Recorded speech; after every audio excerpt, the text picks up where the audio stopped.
జై rebel star.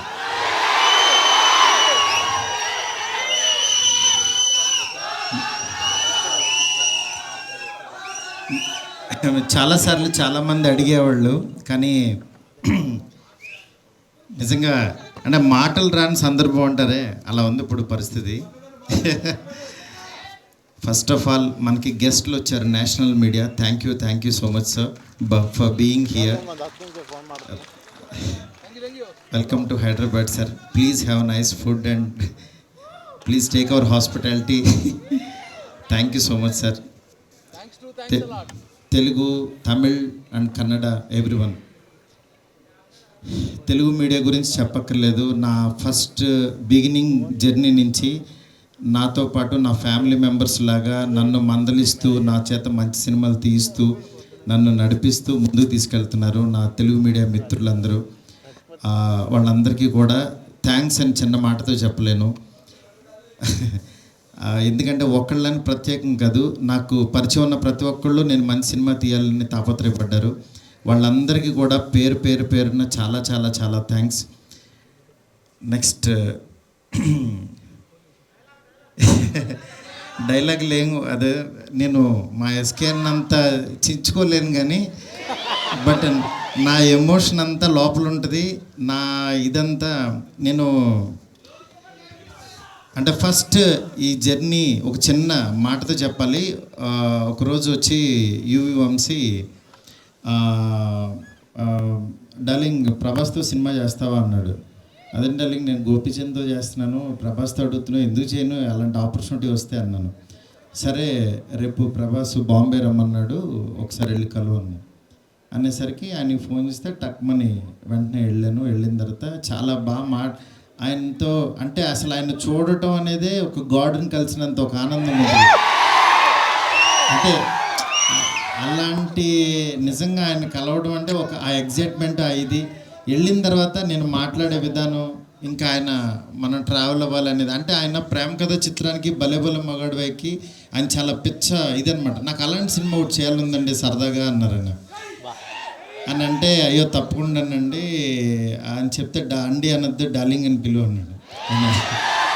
అంటే ఆయన మనిషిని నచ్చితే ఎంత ఓన్ చేసుకుంటారో చెప్తున్నా. దాని తర్వాత పక్క కమర్షియల్ పెద్ద ఆడలేదు, బట్ అయినా సరే ప్రొడ్యూసరు కమిటీ ప్రొడ్యూసర్ వెనక్కి వెళ్ళిపోయారు నాకు ఈ కాంబినేషన్ వద్దని. బట్ ఆయన నిలబడ్డాడు, ఆయన ఒక్కడు ప్రపంచానికి. నేనన్నాను, నేను కూడా యాక్చువల్గా వద్దులే ఇలాంటి పరిస్థితుల్లో ఎందుకు అని ఒక మెసేజ్ పెట్టేద్దాం ఆయనకి, డార్లింగ్ మనం తర్వాత చేద్దాం పోనని నేను మెసేజ్ పెట్టేద్దామని ఫోన్ తీసి వంశీకి చెప్పా, డార్లింగ్ ఎందుకు ప్రభాస్ గారు ఆయన దీనిలో ఉన్నారు, నాకున్నప్పుడు దీనికి కరెక్ట్ కాదు, ఇలాంటి టైంలో నేను కూడా చేయలేను, నేను ఏదో తేజుతోనే ఇట్లా వెళ్ళిపోతాను అన్నా. అని అంటే సరే నువ్వు ఆలోచించుకో అన్నారు. ఆ రోజు ఈవినింగ్ మళ్ళీ ఆయనే ప్రభాస్ గారు ఫోన్ చేశారు. ఫోన్ చేసి డార్లింగ్ నువ్వు చెప్పింది అది బాగుంది, ఇది చాలా బాగుంది, ఇది అదిరిపోయింది అన్నారు. ఈయన ఇంత నమ్ముతున్నాడేంటి అసలు నన్ను అని ఇంత నమ్మినప్పుడు ఇంత నమ్ముతున్నాడు అనుకుని నేను 2 days ఆలోచించి, అరే మనం పని చేయలేము అని వెనక్కి అడిగేస్తే ఇక చచ్చిపోయినట్టే. మనం హైదరాబాద్ వచ్చింది వెనక్కి తిరిగి వెళ్ళడానికి కాదు కదా, అందుకని సరే తేల్చుకుందాం, ఇది ఎందుకు తీయలేమో చూద్దాం అని చెప్పి ఆ రోజు కాల్ తీసుకుని ఆయనకి చెప్పడం మొదలుపెట్టాను. దాని తర్వాత అలా ఈ రాజ్యసభ ఇలా అయింది. ఈ లోపు యాక్చువల్గా పాపం ఫ్యాన్స్ మీ అందరికీ చాలా ఎక్స్పెక్టేషన్ ఉంటుంది, దానివల్ల ఈ కాంబినేషన్ కరెక్ట్ కాదేమో, ఎలా ఉంటుందో ఇమేజ్ ఉంది, ఇలాంటివన్నీ చాలా డౌట్లు ఉండే అందరికీ మీకే కాదు అసలు మా ఇంట్లోనే డౌట్లు ఉంటాయి, ఏం నిజంగా నువ్వు ప్రభాస్తో తీస్తావా అని. కానీ నేను నా పెన్ను నా టేబుల్ కూర్చుని నేను ఒంటరిగా కూర్చుని అలా దాని వైపు చూస్తూ ఎందుకు రాయలేం, ఇలాగే కూర్చొని రాసిన వాళ్ళు చాలా అద్భుతాలు చేశారు, ఎందుకు అవ్వదు అని కూర్చొని రాయటం మొదలుపెట్టాను. అదే ఇవాళ రాజ్యసభ అయింది. నేను అంటే ఈరోజు చాలా ఎమోషనల్ డే, ఎందుకంటే అందరూ పాపం ప్రభాస్ గారిని మారుతితో అవసరం ఈ టైంలో అది ఇది నేను చాలా అడుగుతూ ఉండేవాళ్ళు, కానీ ఆయన మీరెవ్వరూ చూడండి, నేను తనలో ఒకటి చూశాను, మీరు వదిలేసేయండి అనేవాడు. అంటే ఆయన ఆయన ఇవాళ ఇది టీజర్ లాంచ్ అవుతుంటే రాత్రి 2 o'clock ఫోన్ చేసి ఒక హాఫ్ అన్ అవర్ మాట్లాడాడు. ఆయన ఫోన్ చేసి, డార్లింగ్ ఇది డార్లింగ్ అను చూసా డార్లింగ్ ఇలా అని, ఏంటి మీ మీమ్స్ అన్నీ ప్రతి ఒక్కటి షేర్ చేశాను ఆయనకి.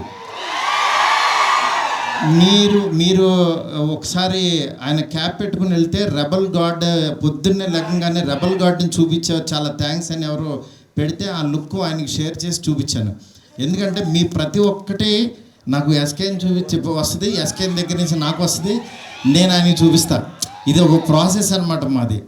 నిజంగా మీ అభిమానం, మీ ప్రేమ ఆయన గుండెల నిండా నింపేసుకున్నారు. కానీ ఎంత ప్రేమ అంటే మీరు అనుకుంటున్నారు మీరు పిచ్చిగా ప్రేమిస్తున్నారని, కానీ మీకంటే 1000 times ఎక్కువ ప్రేమిస్తున్నాడు మిమ్మల్ని. ఆయన కనపట్లేదని ఏదో చిన్న డిసప్పాయింట్ ఉండొచ్చు, కానీ మీకు బెస్ట్ ఇవ్వడం కోసం రాత్రి పగలు ఎంత తాపత్రయపడతాడో నేను కళ్ళారా చూస్తున్నాను. ఆయన ఏది లెక్క చేయరు అసలు. అంటే ఆయన హెల్త్ అని కానీ ఇది కానీ రాత్రి 2ంటికి 3ంటికి వాయిస్ మెసేజ్లు, డార్లింగ్ ఇది ఓకేనా, ఇది బాగుందా, ఏంటి ఇంత పిచ్చి ఏంటి అనుకుంటాను నేను. మంచి సినిమా ఇవ్వాలి. నా అభిమానులు మామూలు అభిమానులు కాదు డార్లింగ్, వాళ్ళు ప్రాణం పెట్టేస్తారు డార్లింగ్ అంటారు. అలాంటి అభిమానుల కోసం యాక్చువల్గా మేమిద్దరం కలిసి ఒకటే అనుకున్నాం, డార్లింగ్ వింటేజ్ డార్లింగ్ చూపిద్దాం ఒకసారి. మీ టైమింగ్ ఒకటి ఉంటుంది, ఆ టైమింగ్ని మళ్ళీ ఒకసారి బుజ్జిగాడిని మళ్ళీ టచ్ చేద్దాం. మళ్ళీ ఒకసారి పాన్ ఇండియా బుజ్జిగాడు ఎలా ఉంటాడో రాద్దాం, అలాంటి తీసుకెళ్దాం, ఈ జోనర్ ఎంచుకుందాం అని చెప్పి. అలా చాలా అంటే హీరోయిన్స్ లేక డ్రైగా ఉన్న ఆయన లైఫ్కి యాక్చువల్గా ఒకళ్ళు కాదు, ఇద్దరు కాదు, 3 పెడదాం. ఆయన యాక్చువల్గా సరదాగా డార్లింగ్ ఒక 2 పెట్టగలవా అన్నారు. అంటే ఆయన సలార్లో యాక్చువల్గా ఎవరు లేరు, ఉన్న అమ్మాయి కూడా ఎప్పుడో వస్తుంది, నెక్స్ట్ కలికి కూడా సరదాగా ఎప్పుడో ఒకళ్ళు వచ్చినా వెళ్ళిపోద్ది, అదొక వాళ్ళు. నా లైఫ్ అంతా ఆది పురుషు చూస్తేనే సీతాదేవి ఆవిడెక్కడో ఉంది, కానీ నా దగ్గర నా ఇంట్లో ఎవరు లేరు డార్లింగ్, ఒక 2 పెట్టగలవా అన్నారు. ఆయన అన్న మాటకి నేను పైనుంచి కింద చూసి, డార్లింగ్ మీ రేంజ్కి 2 3 పెడతానన్నా. అలా యాక్చువల్గా 3 తీసుకెళ్ళి ఒక హర్రర్ కొంపలో పెట్టి రొమాంటిక్ ఫ్యాంటసీ. నేను చెప్తున్నాను, నేను ప్రామిస్ చేస్తున్నా, ఈరోజు ఇది జస్ట్ టీజర్. ఈ వరల్డ్ ఎలా ఉంటుందో మీకు జస్ట్ చూపించామంతే. ఇది trailer cinema you can't imagine, I'm telling. ఎందుకంటే నేను యాక్చువల్గా యాజ్ ఏ ఆర్టిస్ట్గా ఇందాకడ ఒక థియేటర్కి కట్అవుట్ పెట్టారు. అదే థియేటర్ దగ్గర చిరంజీవి గారి యాక్చువల్గా బ్యానర్స్ కట్టేవాడు నేను, పెయింటింగ్స్ రాసి. అంటే నేను ఆర్ట్ బ్యాక్గ్రౌండ్ నుంచి వచ్చా, రోడ్డు మీద బొమ్మలు వేసుకున్న దగ్గర నుంచి వచ్చా. నా ఆర్ట్ని 2D యానిమేషన్ చేశా, 3D యానిమేషన్కి వెళ్ళా. అలా చివరికి యాక్చువల్గా ఒక హాలీవుడ్ కంపెనీతో వర్క్ చేసే స్థాయికి వచ్చాను ఈ సినిమాతో. నేను అందుకని చెప్తాను, యాక్చువల్గా మీరు ఎవరు దయచేసి టైం వేస్ట్ చేసుకోవద్దు, ఎవరు హార్డ్ వర్క్ చేయండి, డెఫినెట్గా 1 day మీది అవుతుంది. ఈరోజు నాది, తర్వాత రోజు మీది. అంతేగాని నేను ఏదో సాధించేసానని కాదు, నేను ఒక ఎగ్జాంపుల్ అని చెప్తున్నాను మీకు అంతే. నేను ఎప్పుడు కూడా నా గురించి రివ్యూస్ చదువుకోవడం కానీ పేరు, నా ఫేస్ని కట్ చేసి యాక్చువల్గా వీడియోస్లో పెట్టి నాలో లేని హీరోయిజాన్ని మీరు చూపిస్తున్నారు. నిజంగా దానికి మీకు ఏమిచ్చినా నేను చెప్పలేను. ఎందుకంటే నా ఫ్రెండ్స్, నా ఫ్యామిలీ అందరూ కూడా, మా వైఫ్ అందరూ, మా పిల్లలు మీమ్స్ చూసి వాళ్ళ ఆనందం నేను మాటల్లో చెప్పలేను. రోజు మీరు ఇస్తున్న ఎనర్జీ, ఈ ఎనర్జీతో ఈ సినిమా ఇంకా బాగా తీస్తాను. ఇంకొంచెం బ్యాలెన్స్ ఉంది, బాగా తీస్తానంటే ఇంకా చాలా తీయలేమని కంగారు పడద్దు. ఆయన వర్క్ ఉంది, నెక్స్ట్ అట్లాగే సాంగ్స్ ఉన్నాయి. ఒకటైంది కదా, కొంచెం ఆగండి. మీరు అడుగుతుంటే కంగారు వచ్చేస్తుంది. ఎందుకంటే ఎప్పుడు ఏ వదలాలో అవి వదులుతూ మీకు ఇదే రేంజ్ క్వాలిటీ కంటెంట్ ఇవ్వడం కోసమే కష్టపడుతున్నాం, టైం తీసుకుంటున్నాం. దయచేసి అర్థం చేసుకోండి. Sir I hope national media you like the teaser sir. Thank you so much sir. Please encourage me sir, please support us sir. You are coming such a long way sir. Thank you so much. ఇంకేం చెప్పాలో అర్థం కావట్లేదు. నేను మీకు మాటిస్తున్నాను, మంచి cinema ఇస్తున్నాను. మంచి సినిమా అంటే మీరు కోరుకునే ప్రభాస్ గారిని ఎలా చూడాలనుకుంటున్నారో ప్రతి క్షణం ఆయన్ని అడ్మైర్ అయ్యి చూస్తారు. ఎందుకంటే నేను ఇంత తీసేసాను సినిమా, ఇప్పుడు దాంట్లోంచి క్రిస్పీగా మీకు బెస్ట్ ఇవ్వబోతున్నాము. Thank you so much. Thank you so much. Next నా టెక్నీషియన్స్ గురించి అందరికీ బాగా చెప్పాలి ఎట్లాగో, ఎందుకనంటే ఇంకా చాలా సందర్భాలు ఉన్నాయి. ఫస్ట్ ఆఫ్ ఆల్ నేను ఈ సినిమా ఈ స్టేజ్ ఇలా ఫినిషింగ్ ఇలా రావడం కానీ మెయిన్ కారణం ప్రభాస్ గారి తర్వాత ఓన్లీ వన్ పర్సన్ విశ్వ గారు. ఎందుకంటే విశ్వ గారు ఈ కాంబినేషన్ని ఎవ్వరూ నమ్మల, ఆయన నమ్మారు. ఆయన ఒకటే అన్నారు, సార్ బెస్ట్ సినిమా ఇద్దాం, మీరు ఏం కావాలంటే అది చేయండి. ఇప్పటికీ మేము అనుకున్న బడ్జెట్ దాటి ఎట్టెళ్తున్నా సరే ఆయన అస్సలు వన్ డే కూడా మమ్మల్ని డిస్కరేజ్ చేయకుండా మీకు బెస్ట్ సినిమా ఇవ్వడం కోసం కష్టపడుతున్నారు. డెఫినెట్గా ఈ సినిమా చాలా పెద్ద రేంజ్కి వెళ్తుంది, అది మాకు తెలుసు. ఏం జరుగుతుందో మేము చూస్తున్నాము. Thank you so much.